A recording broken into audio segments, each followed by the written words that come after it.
This brain of yours just needs information, and it doesn't want general stuff. That's the problem, because like a computer, it cannot compute vague ideas.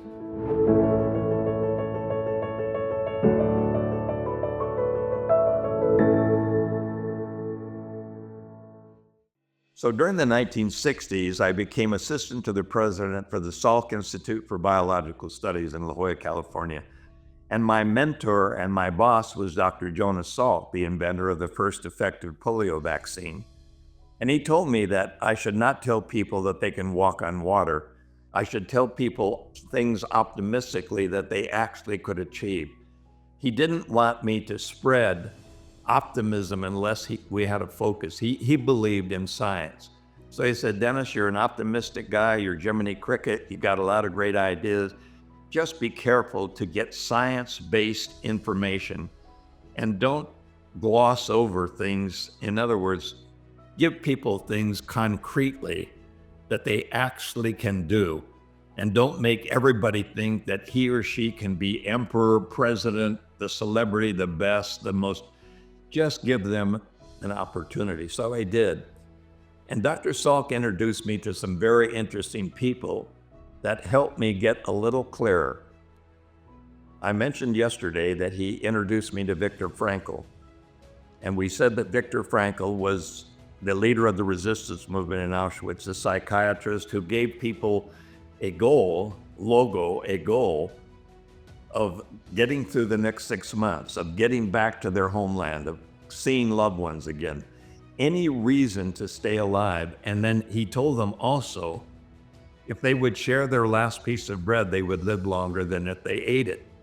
I began to internalize those ideas and said, wait a minute, you mean if I have a purpose greater than me, and if I focus on staying alive and where I'm going, that will give me not only more accountability, but will keep me alive longer and more energized. So I logged that. Then Salk introduced me to Abraham Maslow.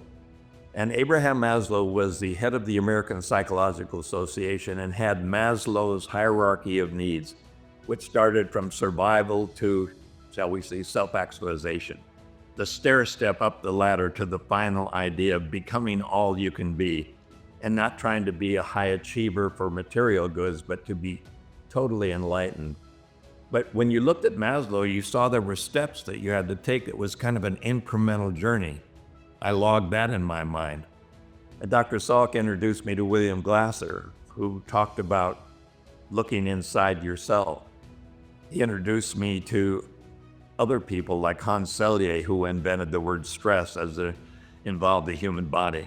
To Carl Rogers, who was one of the first people in the self-development movement. So I began to study the early pioneers in self-development, and that was in the late 1960s.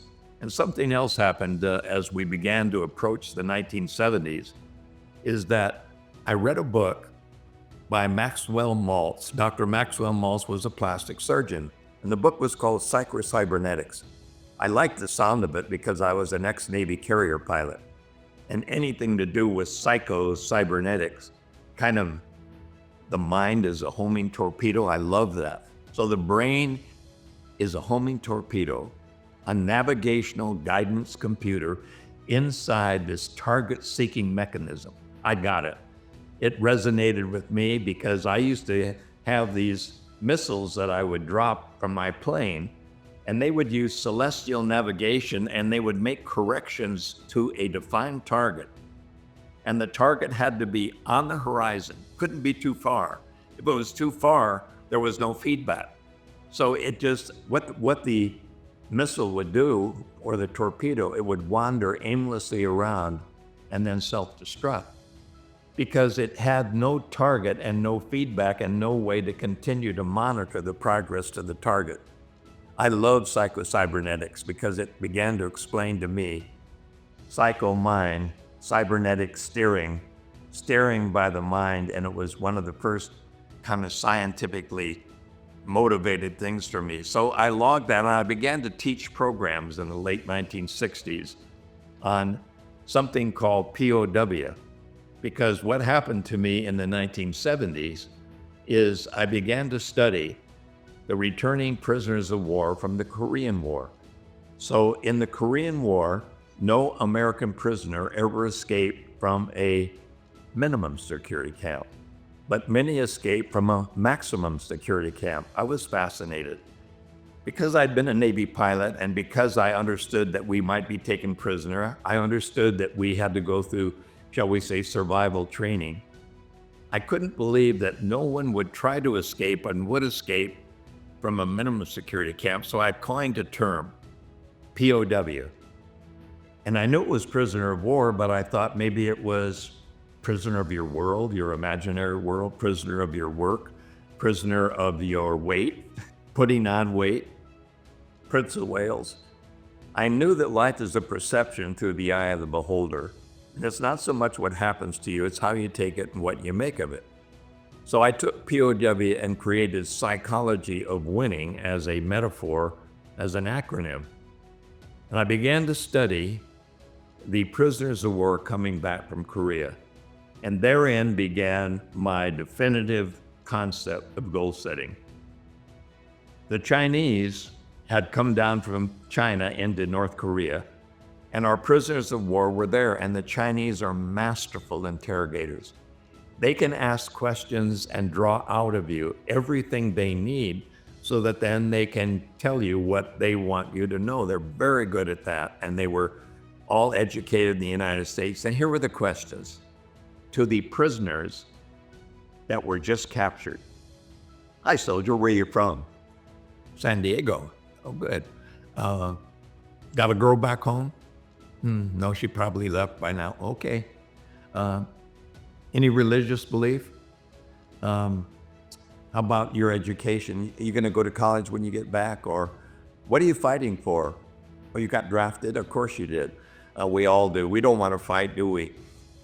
Ask them questions after. Who's your favorite ball team? What are you thinking about? Every question was geared to give some kind of definitive answer, not a yes or a no, but a defined answer.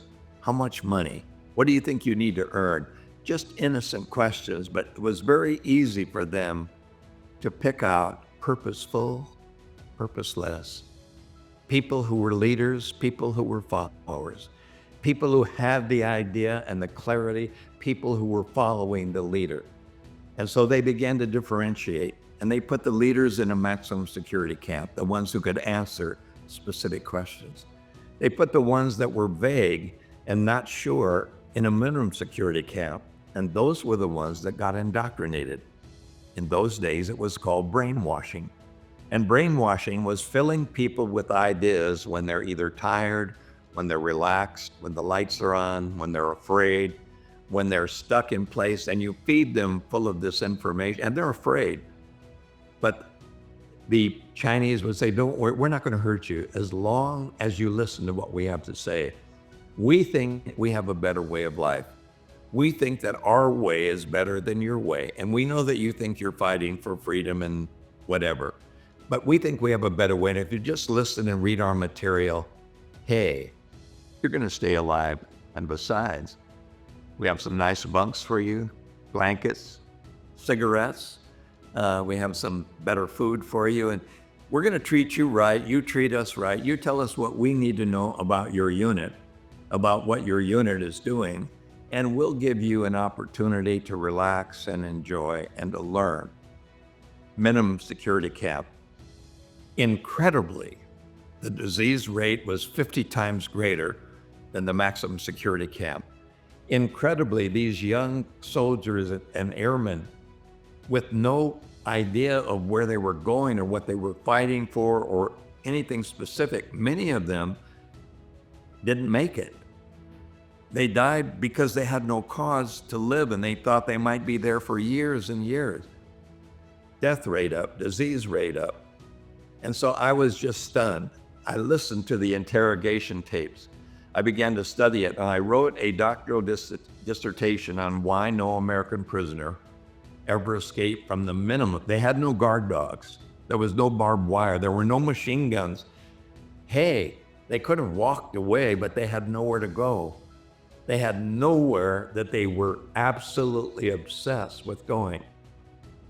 Maximum security camp, cage, watered down with a hose, one plate of rice, a bucket, beaten, starved, intimidated.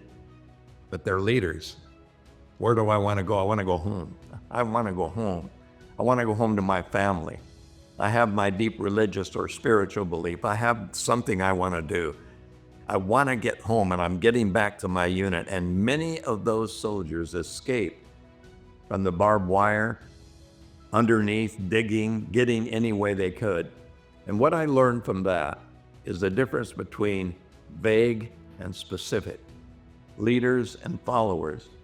The more specific that you are, the more the computer can, shall we say, internalize, understand. You're given the most marvelous biocomputer ever created.